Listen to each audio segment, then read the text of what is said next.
Saudações a todos, como vão? Tudo bem? Meu nome é Manuel Carlos, sou professor de Educação Física e hoje sou instrutor das práticas corporais orientais, né?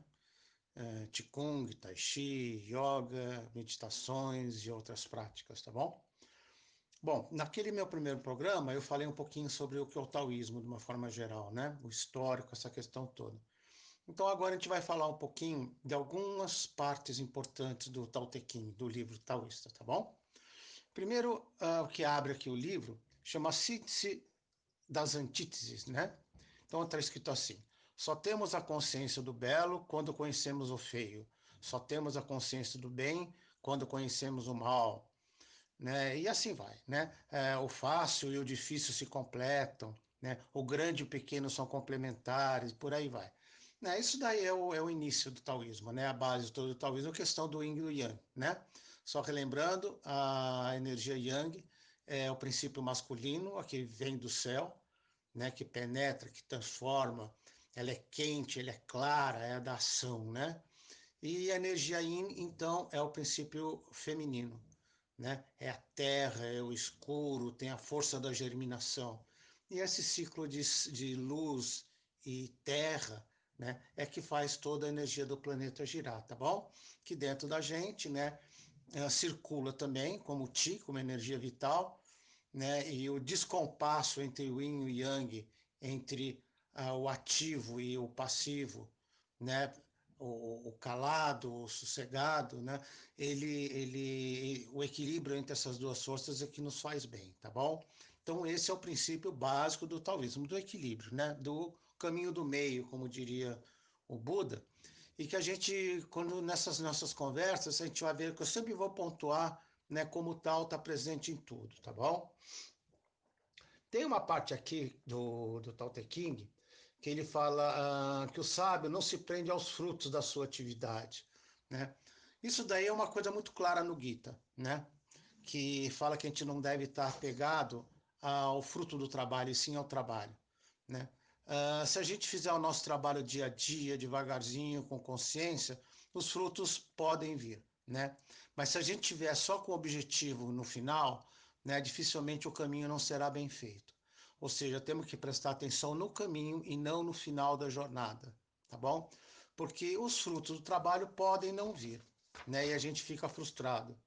Então, o mais importante, né, é a gente prestar atenção na caminhada, né? Porque a chegada a gente não sabe se vai chegar ou não e nem como vai chegar. Tudo bem, gente? Esse é um princípio assim muito claro em várias filosofias religiosas, tá? Uma outra passagem aqui, a terceira, essa eu acho genial, né? Diz assim: vemos o tal como nós somos e não como ele é. Isso quer dizer o quê? Né? Por que eu vejo o tal como eu sou, né? E não como ele é de verdade? Porque o que ele é de fato é um mistério para muitas pessoas, né? O que é o tal, o que é o todo, né? E todas as crenças religiosas, né? Elas partem, ou filosóficas, né? A gente gosta delas, a gente assimila elas de acordo com o nosso eu, né? Então, se eu tenho uma postura X, né, eu vou me identificar rapidamente com alguém que fale, ou alguma filosofia, alguma religião que fala a respeito daquilo, né? Porque a gente é muito construído culturalmente, né? Nós somos o fruto da nossa herança com as nossas experiências com o meio, herança mais meio. Então, né, essa questão das pessoas acharem que tem a verdade para si, que a sua verdade é igual para todo mundo, é muito complicado. Né? É aí que vem os grandes conflitos religiosos, políticos, existenciais, que as pessoas acham que a sua verdade é a única. E não é, a sua verdade é sua, serve para você. Né? Então eu acho muito importante essa passagem taoísta, porque ela revela já que há 2.500 anos no mínimo, né, as pessoas têm essa tendência, né, de se achar meio dono da verdade, de achar que conhece um absoluto, e talvez não conheça, né? O absoluto é para ela mesmo, né, e não serve para todo mundo. Então, repetindo, né, esse aforisma, né, vemos o tal como nós somos e não como ele é. Por isso que é inútil essas brigas e discussões a respeito de religião e crenças, essas coisas todas, né? Cada um mais ou menos com o seu princípio. O que você pode é expor as suas ideias. Se a pessoa quiser assimilar, assimila. Se não quiser, paciência, continua no seu caminho. O importante é estar feliz, né? É estar assim realizado, ser do bem. Não interessa se você é um católico, se você é espírita, se você é umbandista, se você é budista. Isso não importa. Se você estiver em paz com você mesmo, você vai espalhar essa paz pelo mundo, tá bom? Uma outra assim, né? Todos os vivos nascem e morrem, mas a vida é imortal. Isso também é um princípio básico, né? Todas as religiões, todas as filosofias, ou quase todas, né, falam da eternidade da vida, né? Ou seja, o nosso corpo material, né, sem dúvida que ele vai morrer um dia, né? Mas o nosso espírito, a nossa alma é perpétua, né? Todos os grandes mestres falaram nisso, né? Todos que tratam dessa questão falam disso, né? Até o taoísmo, né, que pode ser não visto como uma religião ou como uma prática até ateia, né, como o budismo, que não acredita assim num Deus, né? Eles acreditam na imortalidade da alma. Então a morte como a gente costuma ver nos animais, nas plantas, ela de fato não existe, né? Já foi dito que na natureza nada se cria e nada se perde, tudo se transforma. Então, a hora que o nosso corpo não funcionar mais, tudo isso vai ser degradado, né, pela natureza e vai voltar para a Terra para alimentar outras vidas. Porém, a nosso espírito, a nossa alma, a nossa consciência, ela transcende a questão material, tá? Isso é uma coisa clássica, assim, para as religiões, tá bom? O quinto, eles vão falar do desinteresse e o caminho que é o caminho da prosperidade. Para a gente entender o que eles estão falando de interesse, por exemplo, nós temos interesse sobre, né, as questões transcendentais. Não é disso que ele está falando. Né? O que ele está falando é a questão do egoísmo. Né? Você querer, você ser ambicioso é bom. Nós temos ambição de evolução espiritual, temos a ambição de estar cada vez melhor. O problema é quando você quer isso só para você. Aí é o egoísmo.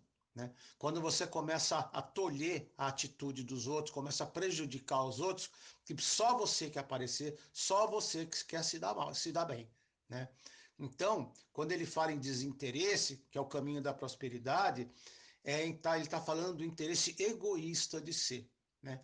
A gente não consegue viver bem sozinho. O ser humano é um animal de bando. Né? Nós precisamos estar com o outro. Olha, nesse momento de pandemia, como é difícil estar longe de amigos e parentes, de fazer aquela reunião, de fazer um jantar com todo mundo, ou fazer uma grande celebração. Né? Por quê? Porque nós evoluímos assim. Nós somos um ser, né, que trabalhamos em grupo, em bando. Então, o egoísmo, né, ela vai contra a natureza humana. Né? Normalmente as pessoas egoístas acabam vivendo sozinhas, porque ninguém aguenta a pessoa que só pensa nela. Tudo bem? O sexto princípio, que é uma coisa também muito comum, né, é a questão da não violência. Né? Isso é uma coisa típica taoísta, mas também está no cristianismo, está em outras práticas. Né? O que está chamando aqui de violência? Né? Quando eu sou agredido por alguém, né, agredido verbalmente ou tentar ofender, né, a tendência da gente é reagir violentamente, né? É responder na mesma moeda. É o olho por olho, né? Que o Gandhi falava, o olho por olho que vai cegar a humanidade.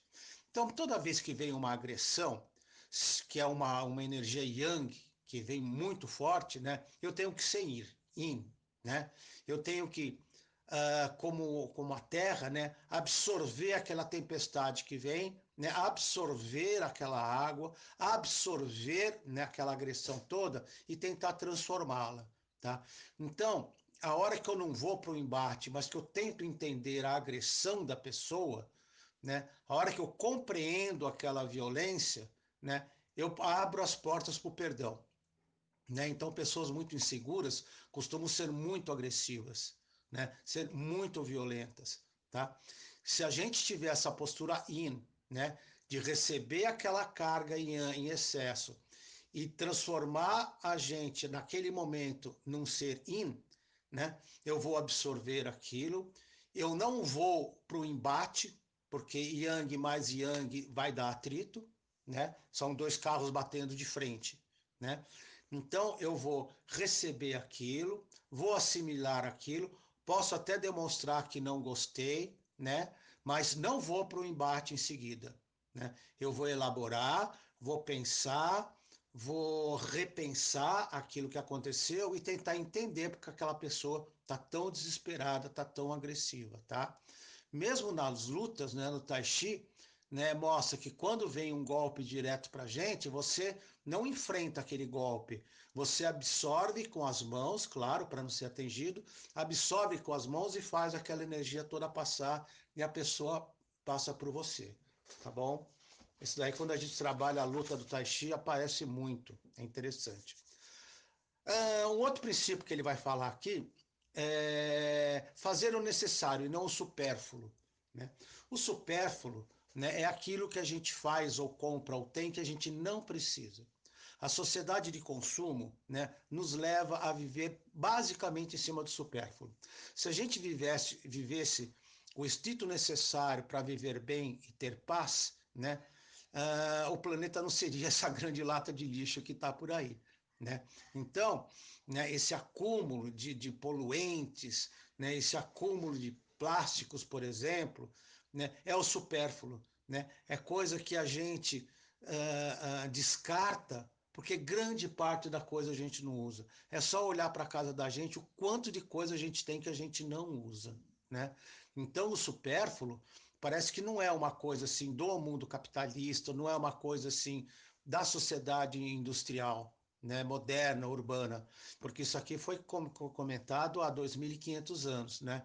Então, se a gente tiver o necessário, né, para a gente viver bem, viver com fartura, essa questão toda, a gente vai dispensar o supérfluo, tá bom? O a mais sempre fica fora do vaso de barro, né? Vai embora, tá bom? Vamos ver o próximo passo. Atuação no invisível no visível. Isso é muito interessante. Essa aí eu vou ler uma parte, né? O oleiro é aquele cara que faz o barro de vaso, né? O oleiro faz um barro manipulando a argila, mas o oco do vaso é que lhe dá utilidade. Paredes são massas com portas e janelas, mas somente o vácuo entre as massas lhe dá utilidade. Assim são as coisas físicas, que parecem o principal, mas o seu valor está no metafísico. Ou seja, né, a questão da matéria, ela é importante porque nós estamos no mundo material. Mas o que dá valor à matéria é o nosso lado imaterial. É o lado nosso ético, o nosso lado espiritual, o nosso lado humanista, vamos dizer, da coisa. Então, lá, se eu tenho um vaso de barro, né, e eu não ponho nada dentro, ele é absolutamente inútil. O barro, né, o vaso de barro, só tem utilidade por causa do seu oco, por causa do vazio que existe dentro dele, tá? É isso que vai lhe dar utilidade. E a gente acha que o importante é o vaso, né? O vaso tem a sua importância, mas se ele não for preenchido no vácuo, no vazio, né, ele passa a ser algo não importante. Tudo bem? Então, gente, ó, nesses 10, 15 minutos, né, que a gente comentou, nós vamos encerrando por aqui, falando desses princípios do Tao Te Ching. Nós vamos retomar a isso, né? E no próximo encontro, né, eu tenho assim 3 temas para comentar, que se vocês quiserem, vocês podem escrever para a gente, né? Eu vou deixar aqui o nosso contato, né, pelo WhatsApp, né, que é 11 99241 9643.